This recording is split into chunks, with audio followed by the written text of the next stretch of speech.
Hello and welcome to March 2, the pod presented by Eternal Roofing, a podcast that's still trying to get over some illness and allergy combinations these days. This is season 3, episode 31. We're talking spring football notes, baseball struggles, softball struggles, and basketball roster. I'm Cory Hogue, your host producer, once banned catfans.com member, permanently banned from X Twitter, and apparently guy who can't find a voice. You can find me on Facebook and other social media channels not named Twitter at Cory Hogue Sports, CORYHOGUE Sports. I'm joined by co-host, analyst, and the real ball knower of this podcast. He's the man behind at Sports of SHSU on Twitter and Instagram, and a proud Bearcat himself, Ben Sorrells. And before we get into a kind of an around the farm segment, last time we were on, Ben, you mentioned that we had to be at or above 100 episodes. Yes, getting there. We are above. This is our 133rd episode of March to the Pod as we're getting close to concluding our third season. Yeah, it's crazy. It's almost the end of another athletic year and 3 whole athletic years doing this. It's crazy that we're at that number. I didn't even think we'd be there. I thought we were in the 90s maybe, but we've blown past that. Yeah, we really have. And we started, I believe our very first episode was June. It was right around June 6th, 2023. Yeah, that sounds about right. 3 years ago. Yeah, so we're coming up on the end of this with the athletic season. Listen, we will take a break during part of June, and we got a Disney trip coming up, a Disney World trip here at the end of the month. But we are mulling ideas and things of how we can make March to the Pod, not just the podcast, but especially our Substack better for next season. Yeah. So stay tuned. We will have some things coming up on that. Now, let's get to around the farm. Men's golf, they finished tied for 8th in the Conference USA Championships alongside La Tech. They were +4, 868 through 3 rounds. Caleb Lumpkin was the top individual. He finished tied for 11th with a 4 under par, 212 for the tournament. And, Ben, I think that's about where we thought the golf would probably finish. It is, and it was kind of the summation of the entire season. There were some highs, there were some lows. The first 2 rounds, your young guys actually played really well, and Alex Malanga, your lone returner from last year's roster, did not play well. His score was the one that didn't count towards the team total for, I believe, the first 2 rounds. I know for sure the first round. So just kind of what this entire season wasn't consistent, but right around how we thought they'd finish, 8th place. Knew they weren't going to be last, but they also weren't going to compete for a top 3 spot. So about what we thought, and hopefully it's something you can build off of going to next year with these young guys performing pretty well, honestly, during the Conference USA tournament.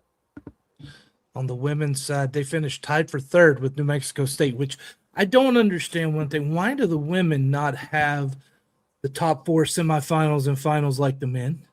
And it's the same thing for softball, baseball. Why is softball going through bracket play when the men's side is doing this pool play into bracket play thing? It's weird how same sports are using 2 completely different systems for their tournaments. I have another gripe about that softball tournament format that we can get to in that section coming up. The women finished +23 on the tournament. Amelia Guo, no surprise. She's been one of the top players all year for the Cats.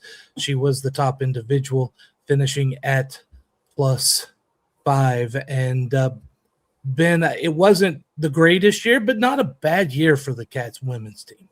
No, and it was honestly a pretty good showing. A tie for 3rd place is, far above what I thought they would be. I thought it would be a 7th, 8th place finish, similar to what the men did. So hopefully it's something you can go into next year. I've heard the recruiting class, the freshman recruiting class coming in is supposed to be really, really good. So that, along with the development of the players on the roster, I think you have a shot to be pretty good next year.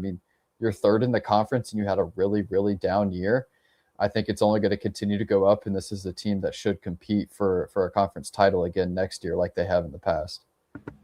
No doubt. We're gonna have Ben give us his notes, information, everything he's got from the football spring practice. Not a game. It was a practice. And that's coming up right after we hear this message from our friends at Eternal Roofing. Eternal Roofing and General Contracting is your choice for integrity work in the Texas Hill Country. Taylor Andrus and crew provide experienced quality roofing services with a mission of roofing with faith, serving with integrity, and sheltering homes in the spirit of stewardship. Don't just take our word for it. Here's what satisfied customer Pamela Allen had to say about Eternal Roofing. They did a great job on our patio roof, came out quick for a quote. The quote was very reasonable, and they started and finished work well and quickly. Not a bad thing to say about Eternal Roofing. Give Eternal Roofing a call today at area code 830-251-5673 or area code 936-215-8539, or you can email them taylor@eternalroofingtx.com. Big thank you to our friends over at Eternal Roofing. And for anyone wondering how you can avoid ending up like sounding like me, getting it just inundated, especially during the spring with allergies and illnesses and stuff, don't join the Army and don't spend years around burn pits and burning your own feces. That's my advice. That might help. That does a lot of harm on your sinuses and your health.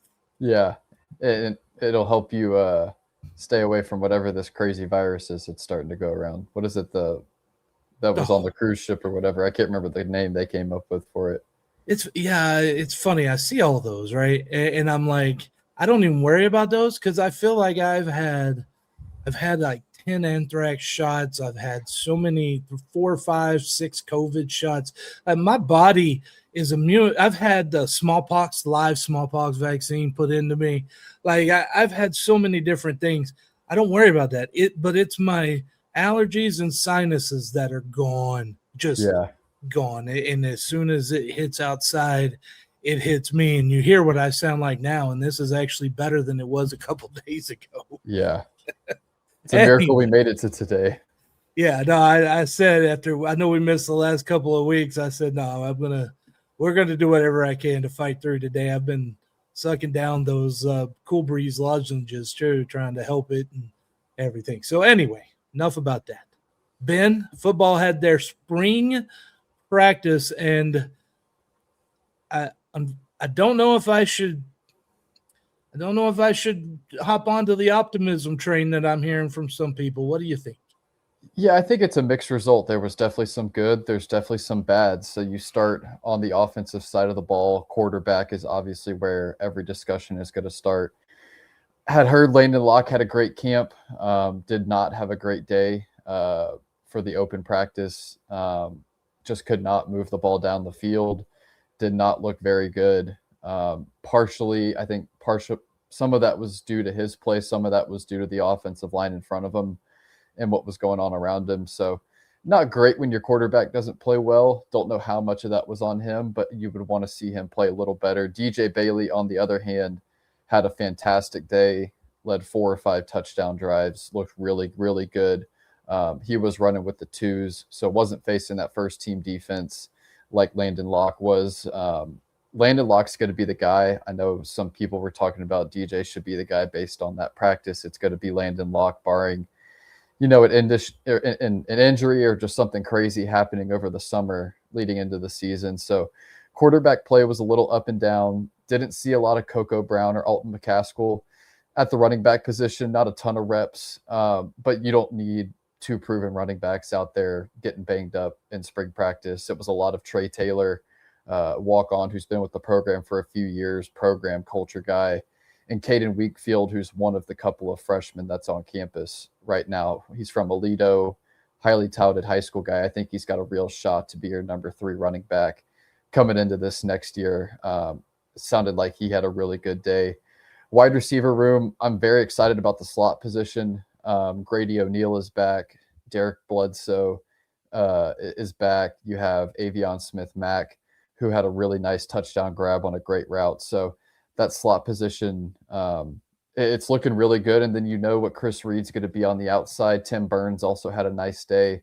So it sounds like you have some pieces at the receiver room. You brought in a lot of guys. We'll see how they can fill in for depth, but they look pretty good on the outside at the receiver spot. The biggest concern was the O-line play, especially that first team O-line. You're replacing your entire starting O-line, new O-line coach that got there late January, February, and just did not hold up for Landon Locke. And so, I mean, it all starts at the line of scrimmage. The other pieces were okay, but the O-line is the biggest concern for me right now. I mean, let's be honest. The O-line needed a complete redo. They were not good last year at all. And but I'm not feeling positive. Like, that's the one thing. Running backs, you don't want to get them banged up. DJ Bailey is not Phil Longo's guy. No. He is not. It is Landon Locke. That's why he brought him in, and that should just be obvious. Now, DJ, for his part, commitment has been an issue for him, and that seems it sounds to like changed. Over the past year or so, he's gotten right.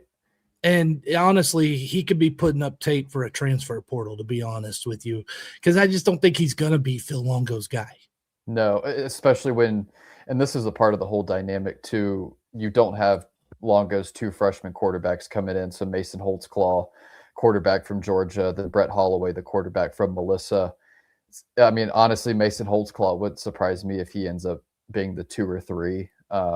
Like I said, it does not look like DJ Bailey is going to be the guy. It's going to be Landon Locke. And then moving forward, maybe Locke for one more year, but then you've got Mason Holtzclaw and Brett Holloway coming in. They're going to be Phil Longo's guys moving forward, assuming everybody's still here. All DJ has to do is read the room, and he'll see that he doesn't really have, and no knock on him. I'm glad to see that he's getting better, and that does help him, because this gets around when it comes transfer portal time next year, which is very likely where he is headed. Well, wide receivers. Go ahead. I'm sorry. I was going to say it helps this year's roster too, because 2 freshmen coming in, you don't know what they're going to look like. If DJ is going to play like that, I mean, you got to feel pretty good about the backup spot. Feel better than you did coming into the spring. Yeah, and look, do you want to put a true freshman out there? Really? No. I mean, Ideally, I'd rather put DJ in at backup. So he can back up this year and then hit the portal. And no doubt he'll have some chances this year to put in put on some tape, to get some tape together heading into this. Now, new football schedule came out. We'll get to that here in a few minutes. But again, finishing up on the offensive side of things, that O-line, man, that's just not cutting it. And if you're struggling right now in practice to block someone, it's not going to get better when you're facing Conference USA competition. Yeah, and it's interesting, the group that's out there, the first team group, Brock Stukes, the center, Isaac Sohn, left tackle, who saw a decent amount of time last year, Donnell Nix, who was one of the NC State transfers, Carter Cato, right tackle, Logan Cahill, I believe, right guard. Josiah Chenault is not a part of that starting 5 from what it looked like. He was the first team all-conference center coming in from Kennesaw State. Heard he kind of came in a little out of shape, but hopefully he can round back into the form he was in at Kennesaw. I think if you can get that kind of performance out of him, that could maybe shore some things up. Logan Cahill's a really young guy, hasn't really played at this level. It's a new group, new coach. So I'm hoping that the newness of the group and the unfamiliarity between everybody might be why they didn't play as well. But it's definitely going to be something to monitor going into training camp in the start of the season. What about the defensive side of the ball? The offensive line looked bad, but that could be good news for the defense. Yeah, no, absolutely. The front 7, I think it's funny for a Phil Longo team. I think the front 7 might be the strongest part of your roster. I mean, you bring back almost the entire D tackle unit. Josh Alexander Felton, one of the NC State transfers, continues to be a guy on the edge that people rave about. Chauncey Chitty is back on the edge. He really flashed at the end of last year. And then at linebacker, you bring back Dean Ford, who was really good towards the end of last season when he got some time. Brian Bates from Delaware State put up some huge numbers there, super athletic.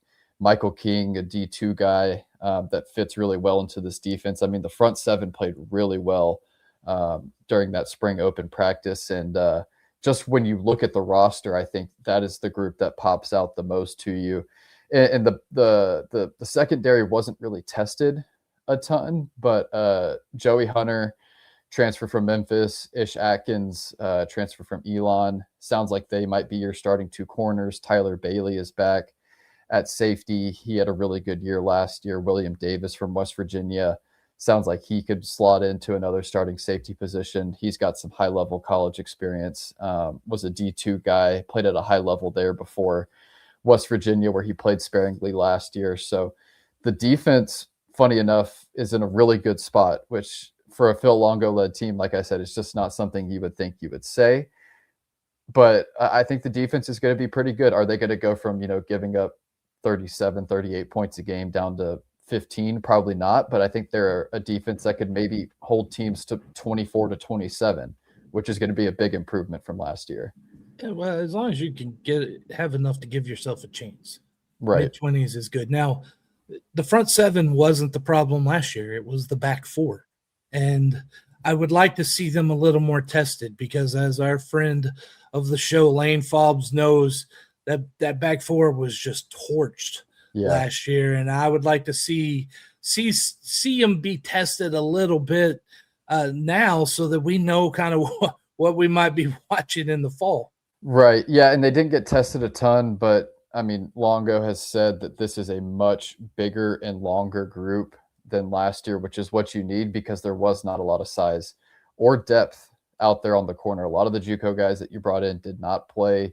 You missed on a lot of them. I think this group is a lot more talented, a lot bigger, has a lot more playing experience also, which is a big part of this also. So we're looking a lot better on the defensive side. It's just, how good can they be? They're not going to be nearly as bad as last year, but what is their ceiling? I think that's kind of still to be determined. All right, so I'm going to throw a surprise.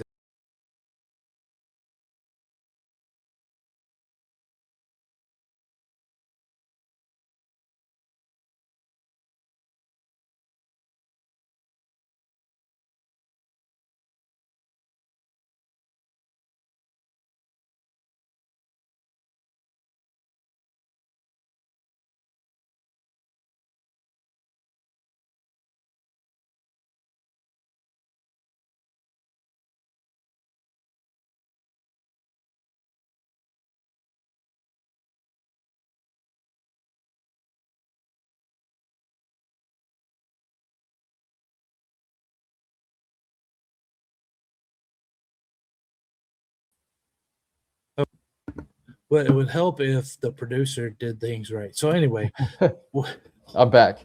I'm back too. I don't think anybody heard me there. So apologize for the dead silence. We're looking at the schedule now, and we're going to start with the first four non-conference games.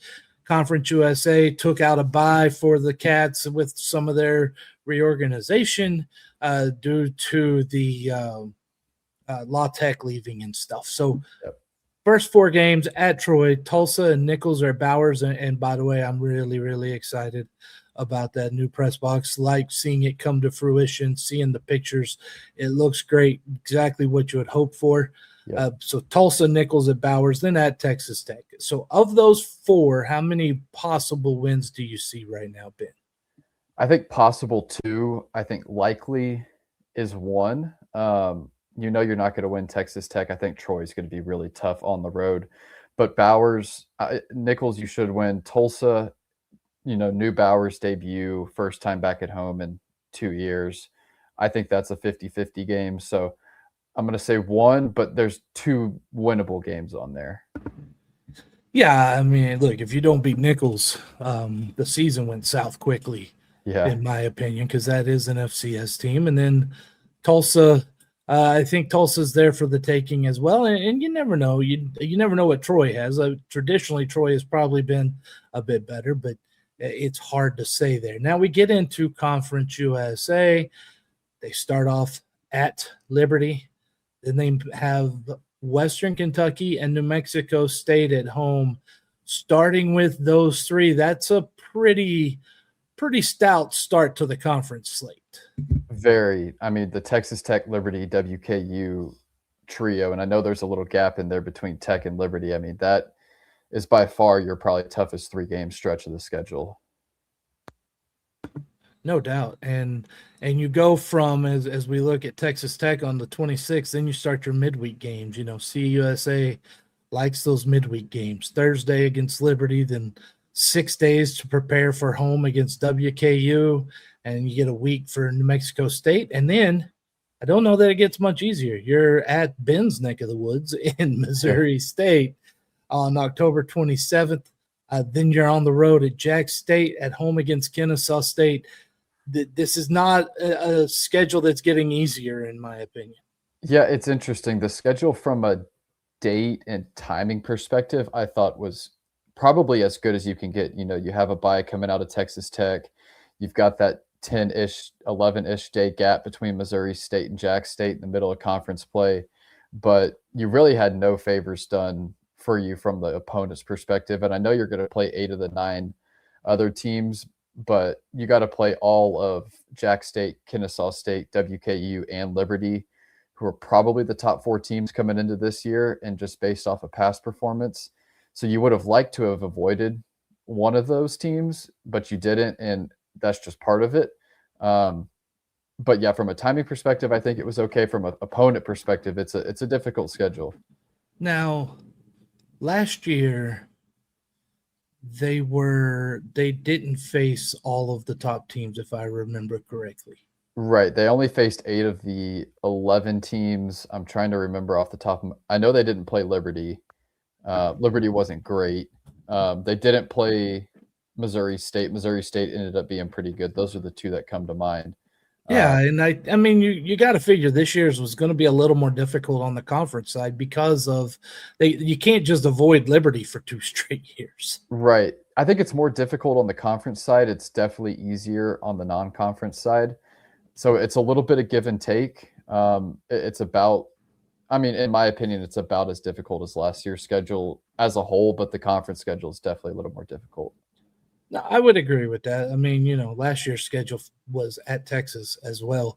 The Cats close out the season with, so they're home against Kennesaw. So 2 of their last 3 are at home. They got Middle Tennessee, and then they go visit Pit Bull Stadium. And boy, are those FIU Panthers getting their money's worth out of that that partnership with Pit Bull, right? Yeah, I think they released a statement or something about it to try to clear some stuff up, which is funny.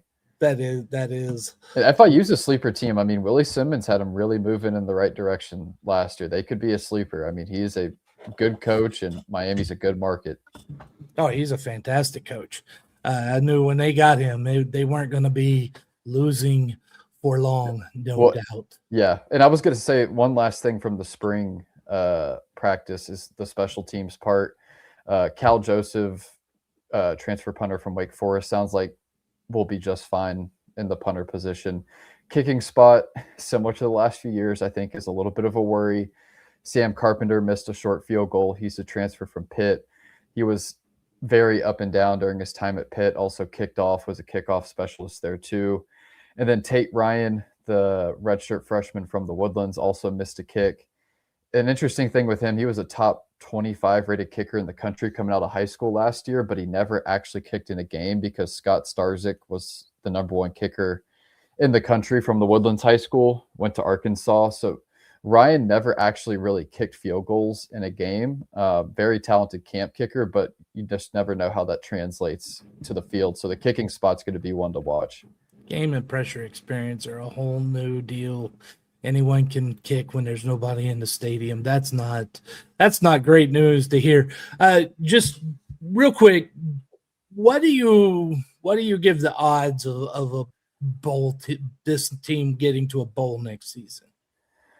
I'd say somewhere between 40 and 50%. I would say maybe closer to 50. It's somewhere in there. I mean, obviously there's still a lot of time left and still a lot to figure out about the other teams, but I'm probably somewhere between 5 and 7, 6 and 6. I think the talent upside could get this team to 7 or 8 wins. But it's a difficult schedule. This coaching staff hasn't proven it yet. So I'm probably somewhere around 5 or 6 wins right now. See, I'm 10 to 15% below where you are, and I'm at 3 to 4 wins right now. And a lot of that has to do with that offensive line. If you don't have an offensive line, you're not, and then you're an air raid offense, you're not going to be able to move the ball very much. And we saw that last year, and unfortunately, we could be headed for that again. As much as we want to blame the defense last year, they were on the field all the time. So you need some sort of good news to come out of that O-line. Yeah, when the defense flashed and was the reason why you won 2 games. The Oregon State game in Middle Tennessee, I mean, the defense played really, really well. So, I mean, the defense flashed at times. The offense really didn't. But this is the prove-it year. Nothing really matters from last year, and we'll see where it goes. I think right now I would put this team 2 games better than last year. And you're hidden in that 3 to 4 game range, which would put them in a possible bowl game, which a lot of fans would be very, very happy about. And I think that's the goal. I think 6 wins, I think that should be where they need to get to this year. We're not expecting them to get to 8, but 6 wins, I think, would be a really good benchmark. Well, how about we go ahead and start this little thing here? What is the number of wins that Phil Longo must make to not have a hot seat at the end of the year or going into the following season?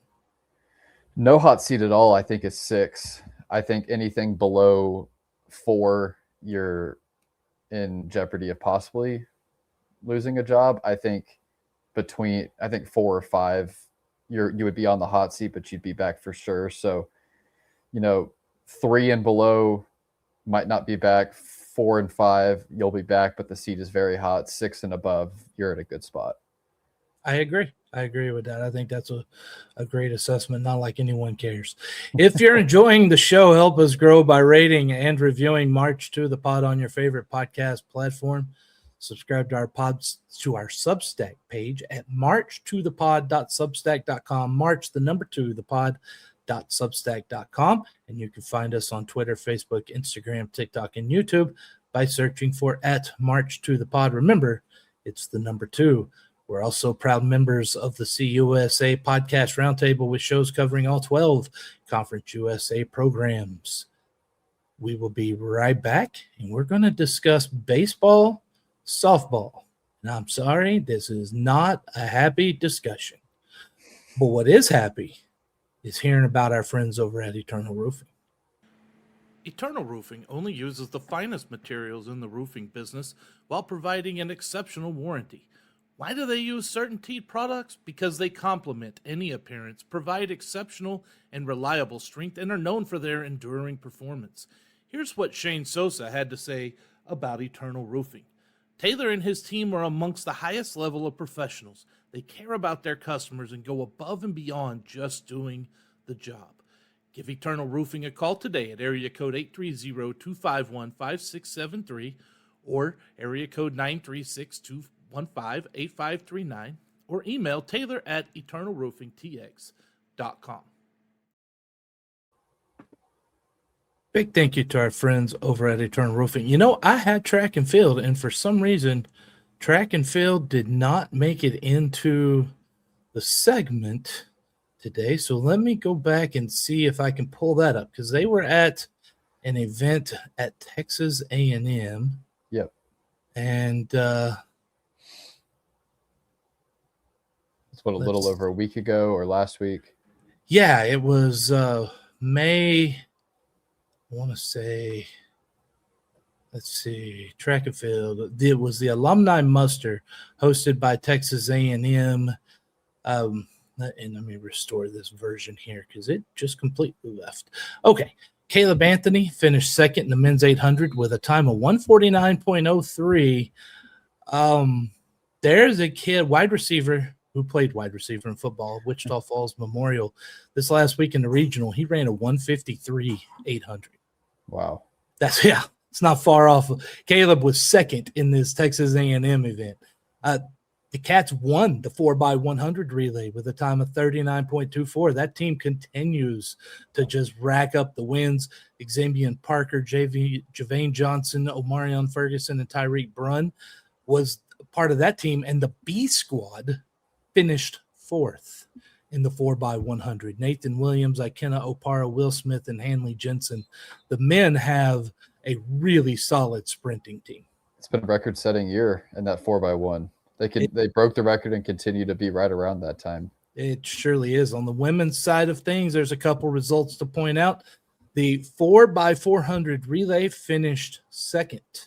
Emanuela Squire, Nora Ryan, Michaela Ivory, and Jaden Piper finished with a time of 3 minutes, 42.35 seconds. That is fast. Yeah.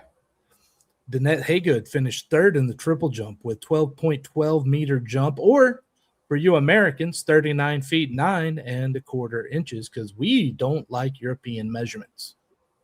No.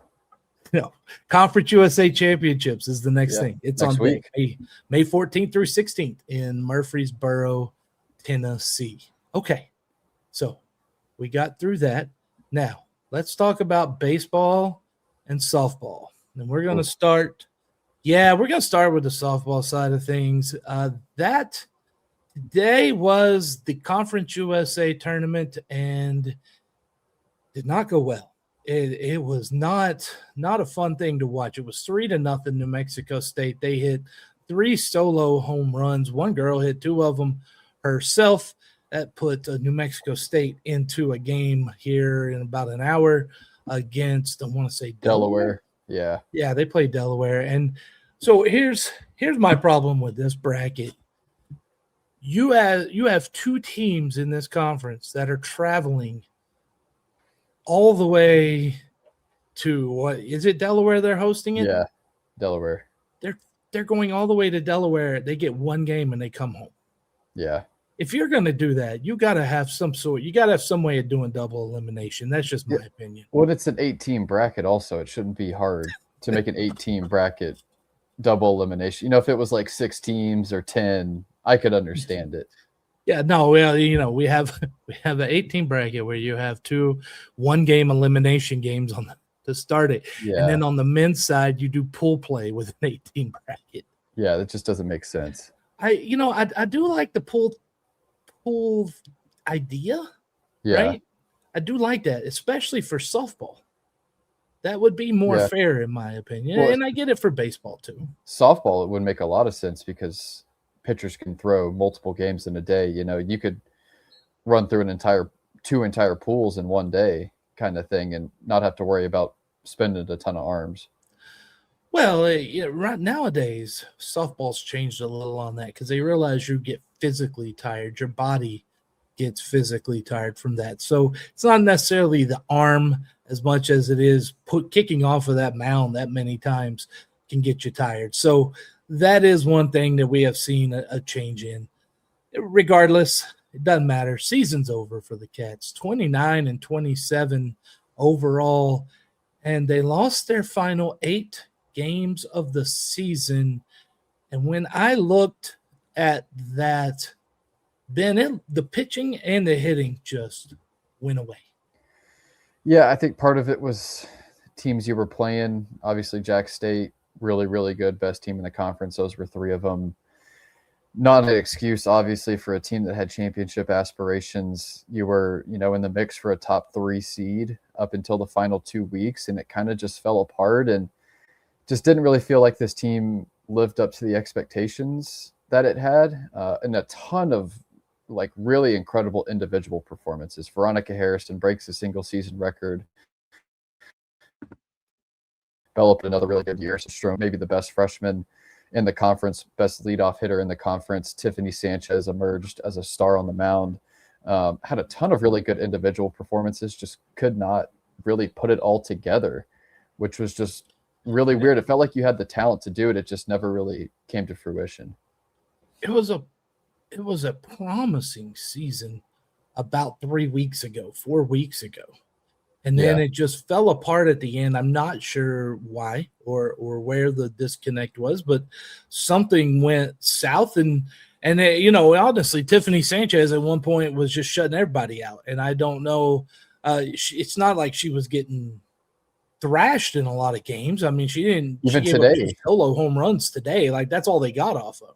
Right. Yeah. I mean, pitching gave up 3 runs. You should not I mean, you should be in every game that you give up 3 runs with the offensive players that you had. So I think I said it a few weeks ago. It just kind of felt like this team would sleepwalk every once in a while. They'd win game 1 5-0, lose game 2 8-0, then come back and win 4-1 in the third game of a series, kind of thing. And just kind of felt like you sleepwalk at times and never really put it all together. Thankfully, it is a roster where you bring back almost everyone next year, including Sophia Lundstrom, Bella Perez, Veronica Harrison, assuming Tiffany Sanchez, assuming they stay, Abigail Young, even though she didn't pitch a lot this year. So I think we'll go into next year with the same kind of expectations, assuming they bring everybody back, but it's still disappointing. You entered the last 2 weeks of the season 29-19 and went on an 8-game losing streak to finish the year. For a team that tended to sleepwalk, they sure should be rested after the last month of the season. A lot of Conference sleepwalking. USA released their awards yesterday, and like you mentioned, a lot of great individual performances. Veronica Harrison was named Newcomer of the Year. Bella Perez, first-team catcher. Veronica Harrison was first-team infielder. Sophia Lundstrom, first-team outfielder. Tiffany Sanchez, second-team pitcher. Sophia Lundstrom and Peyton Helmley were on the all-freshman team. With this season ending the way it has, do you think, or how much do you think that will play a role in players entering the portal once that window is coming open soon? Yeah, well, hopefully it's a motivation to come back because Peyton Helmley, also, I didn't really mention, but she's another freshman, had 8 or 9 homers. All 5 of your all-conference players are eligible to return next year. So we'll see, but hopefully it's a motivation in the right way to get people back here because it's a lot of talent that you can bring back. Yeah, like the thing that you got to do if you're a coach these days is recruit your own roster as much or more than you're recruiting new players to come in. And right now on this trip back would be a great time to spend some time recruiting your players. Yes, especially that group of 5, right? I mean, yeah, even if you just brought that group of 5 by itself, you're off to a great start. And there's some other names in there too that had some good seasons that hopefully you can get back.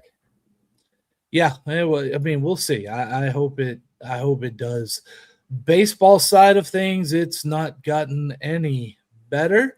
It has been I think I have this right. They won 6 out of 7 at the late March. They lost 11 in a row.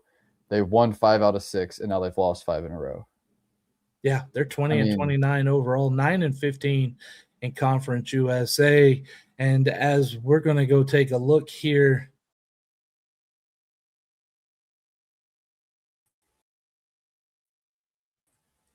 there they are. There's the standings. I think you can hear me. Yep. We're all back in here again. And when you look at the standings, you've got Jack State at the top at 20-4. Liberty, DBU, Missouri State, La Tech, those teams have pretty much solidified. Those 5 teams have solidified a spot in the postseason tournament. WKU, Kennesaw, after sweeping the Cats, are 11-13. Middle Tennessee, 10-14. And now on the outside looking in is Sam Houston at 9-15. And this weekend, they play Delaware. Delaware's 5-19. Sam Houston's at home. In my opinion, and you tell me if I'm wrong, tell me how far off base I am, they have to sweep Delaware to have any hope of making the conference tournament. Well, they need to win the series at least, but they are still in because the top 9 teams get in. So they are still in at the moment, technically. Okay, I can't count. Which is good, but you also have a series against Louisiana Tech on the road next week. And that is a place where you have not played well. So not that you have to sweep, but you have to at least win the series. A sweep would be really nice. You do have the tiebreaker over New Mexico State and FIU, which helps. But, I mean, you go 1-5 or 2-4 over these last 2 weeks. I mean, you're going to be sweating it out at the end. If you could pick up these 3 wins, you're in a pretty good spot. But it should have never gotten to this point. I mean, you should not have gotten swept by Kennesaw State last weekend. Yeah, Just and was a look, bad Kennesaw, the way things have gone up and down, like you said, this week they got Delaware. Sam Houston could easily sweep Delaware. Kennesaw State goes to Jack State. They're 11-1 at home in conference play. So, I mean, there's a chance at the end of this weekend that Sam Houston's back above Kennesaw by a game. Right, and they're the only team they don't have the tiebreaker against. They have the tiebreaker against WKU, Middle Tennessee, New Mexico State, and FIU. So the big one there is Kennesaw State. Thankfully, they are going to Jack State. But you got to win. And Delaware just came off a sweep of New Mexico State last week, and they were 2-19 going into last week. So they got a little momentum too. And you're going the wrong direction. You've got to right the ship here. It really comes down to how you play this weekend. It does. And also, I'd like to point out that little conference away record for Delaware. They're 1-11. Yeah, not good. Not good. Not good. No, not at all. And Kennesaw's away record, well, not bad after you went and played. They're 5-7 now, 6-6 at home. Yeah. Yeah. But things got worse, right? Conference USA play is one thing, and then we go last night. And look, I'm going to be completely honest. I did not turn on that game until the Diamondbacks got a big lead over the Pirates, which was about the 10th inning of the Cats game. Because when I saw I saw an update and I saw how many hits the Cats had and how many runs, and I realized it was a walk fest. Yes. And 12 walks, I think. I have seen my share of games this year where a team can't throw enough strikes to be competitive. Although that was 9 and 10-year-olds playing their first season of kid pitch compared to college teams where listen, man, even in high school, coaches have a standard around here of 60% strikes to get on the mound and stay on the mound in high school. How come we can't get at least 60% strikes in college? Yeah, it's bad. This year, I think. Listen, last year was pitching, right? Yeah. Pitching was the problem. And this year, it started out really well. But now outside of Ryan Peterson, the pitching staff and a couple of the starters aren't horrible. Right. Tyler Ryden's been good. Yeah. Mason Murphy's been good out of the bullpen the last few weeks. But Noah Kendrick. You don't have enough in this bullpen. No, it shows in the. I mean, you pitched Sean Bazemore for an inning last night. It was his third inning of the year. He's your primary right fielder, and I mean, he gave up 3 runs in an inning. He should not have to come in these situations. I mean, that sounds like one of those Major League Baseball things where the game's out of. Yeah, and it was you lost 15-14 the last 2 Tuesdays to Texas and to Lamar last night. Yeah, that was a heartbreaker too, that Texas loss. And you led that one by 6. I can kind of understand that, Texas might have the best lineup in college baseball. They do. They hitting wise, yeah. Yeah, and so, you led by 6. Obviously, you want to hold on to it. That's okay. You led the opening game against Kennesaw State by 3. You also led another one of those games by 2. You led by 10 last night. I mean, they've been ahead in 4 or 5 of these 6 games on this losing streak. It's just they just cannot finish it, and there's not enough pitching, and that's just what it is. The offense has been playing well. I mean, since Ryan Frandon came back, towards the beginning of conference play, the offense has hit and been good and found an identity, and guys have stepped up and found roles, and the pitching has just gone the complete opposite way. It just seems like the depth continues to get worse and worse. Next week, we'll have our softball postmortem, and that will be interesting. But I'll tell you, the one that might be most interesting and might be must listen to is when this baseball season is over, that postmortem. And right now, I think there's a very hot seat in the head coach's office at Sam Houston. Very, yeah. And I've told people, like, you weren't going to go from 12 wins to 40 wins in a year. But you wanted to go from 12 to 26, 28 kind of thing. It looked like you were on that pace up until about 2 weeks ago when you hit another just really bad slide that you're in the middle of right now. And it's almost weird. There were no expectations coming in to the year for this team. and you kind of had some glimmers of hope, with those couple of winning streaks, winning, I think it was 6 of 7 and 5 of 6, and then they just go and lay a dud like they have the past week or so. And it's just so frustrating because you can see the potential, but they're just not living up to it. I mean, I don't even know if they'll get to 25 wins. They're at 20 or 21 right now? It's the number of blown leads. Right. That's concerning, right? Because you got to have – it's not like Sirianni's not trying to use every pitcher he has, because I swear to God, that man got his 10,000 steps in walking to the mound and back last night. I know. It was like 7 or 8 pitchers? It was a ton, and it was on both sides. Now, I'm not – midweek, a lot of times you'll get not always the best pitching, right? I get that. The other thing is you've got to beat Lamar, and you got to be able to hold them to under 10 runs. Right. And I think it really boils down to you don't have 4 starters on this roster. No. I mean, I know your midweek starter's not typically great, but they're typically a guy that can go out there 5 innings, 3 runs, something along those lines. 6 innings, 4 runs, 4 innings, 3 runs. I mean, you're having to throw openers out there that can only give you 1 or 2 innings, and then it's a new guy every inning, and you're hoping for the best. I think roster construction, he's got 3 starting pitchers and 1 ace, obviously. Yeah. I think he's got a couple of guys who are decent middle reliever type pitchers. Yeah. I really think the biggest problem is he does not have anyone for length out of the bullpen. No. And that's where I think you do, but they just aren't very good. Well, and that's where you end up. That's where your 4th starter comes from on the weekdays, right? The midweek games. That's where they come from is from those long relief guys that maybe you need to use on a weekend and use the other one on a Tuesday or something. Yeah, I mean, you go Ryan Peterson, Tyler Ryden, Tate Hickman. Those are the only 3 true starters you have. And they've been good. Yeah, I mean, the weekend guys have been decent. But it's just – and what happened Friday was it was the first time all season Ryan Peterson wasn't very good. I think he went 5 2/3, gave up 4 or 5 runs, which isn't horrible. How horrible.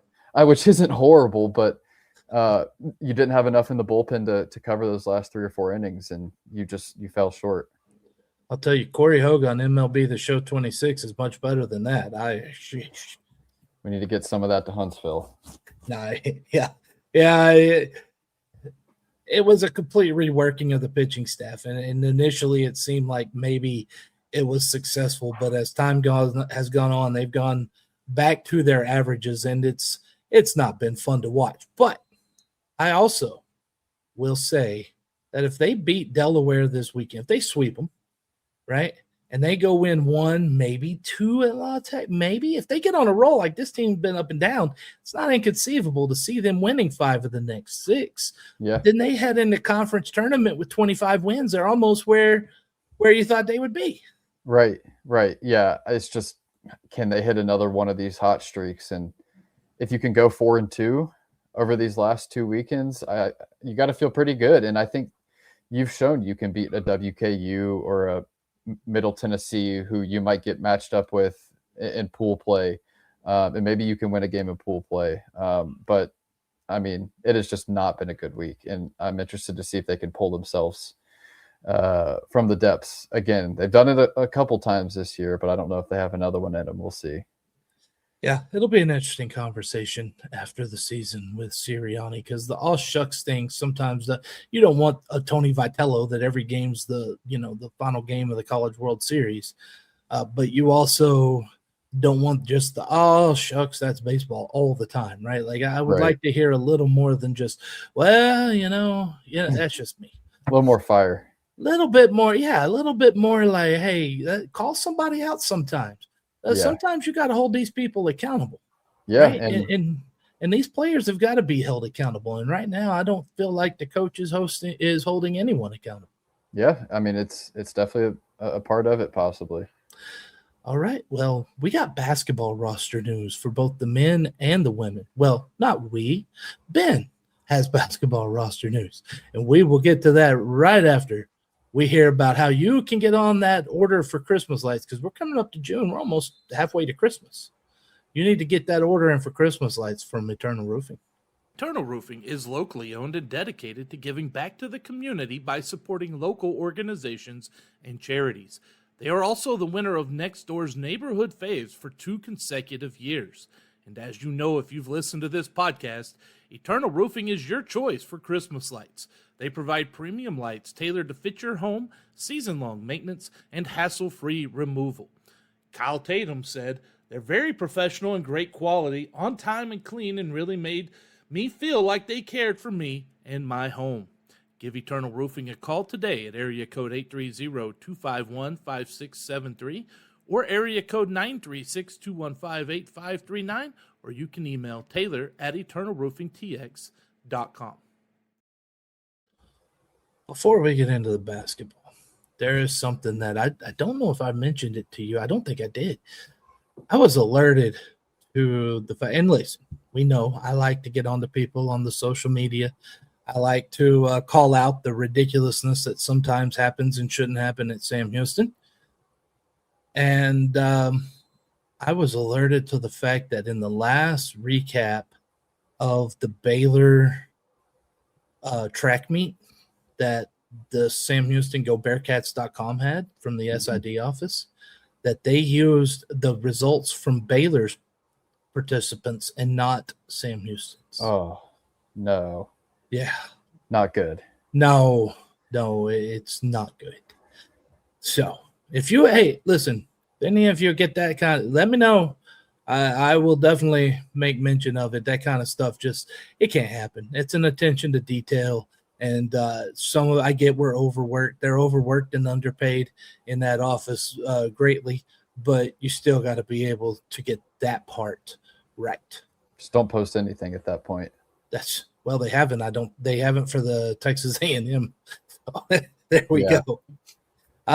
On to basketball, and the roster, men's and women's, is kind of taking shape. And the men's, Ben, from what you're saying, that thing's almost complete. Yeah, up to 12 scholarship players. You typically have carried 13 and 2 walk-ons. So you're pretty close. You had a visit 2 days ago from a high school player from Canada, Malik Giuseppe Kitson, was a high school teammate of Matt Dans from Canada, another Canadian, 6'7" forward. So we'll see. He might be the last guy to round it out. He was playing with Overtime Elite most recently, kind of the junior pro high school circuit, whatever they like to call Overtime Elite now. They should win the athletic department hockey friendly then for sure. That's a good point. But yeah, it's coming into shape. You got, like I said, 12 of the 15 spots filled. They did announce the 5 returners, and the fact that you returned 5 of your 13 scholarship guys is a huge win. Jacoby Coleman, Justin Begg, Matt Dan, Czech Njai, and Nathan Wynn. Coleman and Begg, you slot in automatically as starters, I feel like, this next year. Matt Dan or Czech Njai could definitely be a starting 5 for you. Nathan Wynn is a depth piece at guard. So you got to feel really good about returning those 5. And since we last talked, there's been a few more commitments. Inel St. Bernard from Indiana State, a guy that averaged 6 points and 6 rebounds a game at Indiana State last year, is a athletic freak, 6'7", really big wingspan, just dunks and rebounds, everything. That's kind of what his role is. Yoda Oke from Fullerton College out in California was the California Junior College Tournament MVP. Fullerton College. Yoda. Yeah. The all-name team. I know. Po' Boy last year and Yoda this year. Yeah, so that's a really, really nice pickup. Averaged, I think, 17 and 10 a game. A 6'7" forward from Fullerton College in California is a winner. And then Ricardo Grepe, a 7-foot center from Wisconsin. Didn't play a ton at Wisconsin the last 2 years, but anytime you can get a guy with that kind of size, I think you got to feel pretty good. And I don't think you really need him to play a ton because you've got Matt Dan and Czech Njai. As long as he can be a depth piece, you got to feel pretty good. So men's basketball spot at 12 right now. We'll see if Giuseppe Kitson commits here soon. He would be the 13th. But yeah, men's basketball roster's in a pretty good spot. Again, I bash coaches when things are going south, and we all know that. But you have got to give Chris Mudge and that staff tons of credit for recruiting their roster and keeping most of them together. I don't know that there were any necessarily surprise transfers, but the core of the roster that we wanted and they probably wanted to keep as well, they have done. And that just shows what kind of culture he builds in that program. Yeah, I mean, you've got pretty much 3 guys from last year's roster that you could plug and play as a starter, which there's not many mid-majors in the country that you can do that. And then on the portal side, you really did a little bit of everything. You got guys from Indiana State Division I, Western Colorado Division II, South Plains, which is a junior college, a couple really other good junior college, by the way. Right. I mean, Zion Pipkin was the starting point guard there and was an all-region point guard at South Plains. Fullerton College, which is another JUCO, Wisconsin Division I. You hit literally every level and got guys that have performed at those levels, which is really good. So, I mean, you got to feel pretty good about this roster going into next year. A team that got second in the league, I think when the preseason poll comes out, they're going to be in that top 3. Oh, I think they should be as well. What about the women's side?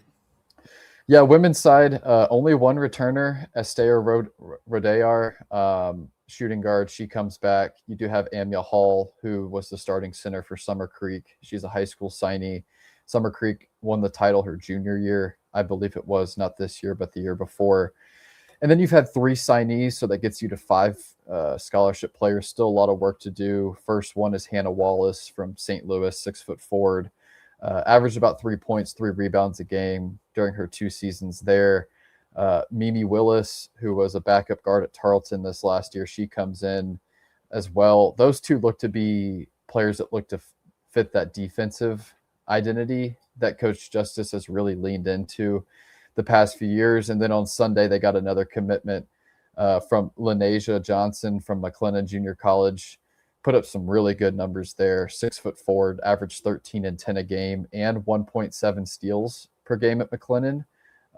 So players that look to fit Coach Justice's identity, but you've still got a long way to go with this roster with just 5 scholarship players there right now. How many were guaranteed to be lost going into the offseason? I think 7, and then there were 5 in the portal is what I believe it was, and then you return Esther Rodeyar. It's a lot. It's a lot to replace. And to have such a roster turnover in a league that, Conference USA women's basketball is not horrible. That's going to be really, really tough. They got their hands full on the women's basketball side. A lot of work to do. A lot of work to do right now. Well, my wife has her hands full to try to get me healthy and not try another assassination attempt. I survived one this morning, people. She was waving scissors around about 5 feet from me, so I survived that assassination attempt. At least one more week you'll be here. Have I ever told you the story of the first time that she came into my apartment? No. Lawton, Oklahoma. We will end on this because why not?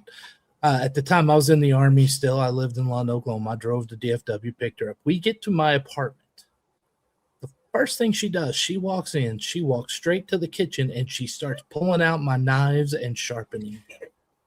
I kid you not. Not suspicious at all. No, nothing sus. Nothing. That's what the kids say, sus. Yeah. I do the kids' language. I'm, almost a half century old, so I can do kids' language. It's sus. If you say it, they'll stop saying it. That's not how it works. They just go, Dad, why are you saying it? You shouldn't. Yeah. Anyway, yes. No, she did. She pulled out the knives and started sharpening them first time, and it did not scare me away. So what does that say about me? I am a glutton for that. You are. Anyway, we're coming up on an anniversary. I think it's number 11. Is it 11 or 12? She's thinking because she doesn't know exactly either. So that saves me. Yeah, but it's 11. Makes you feel better. Yeah, no, look, it's your number 11. That we're coming up on here at the end of May, and that's why we'll be headed. Part of the reason we're headed to Disney World, and then Gabe just turned 10 years old. So you do the math. We were already married. Haha, got you, all you church folks. That is a wrap for this episode of March to the Pod presented by Turtle Roofing. We'll be back next week as long as I'm still alive and survive the other assassination attempts. Thank you so much for joining us. Until next week, Ben, take us home. Yeah, eat 'em up, cats, and please beat the Blue Hens. And avoid those scissors.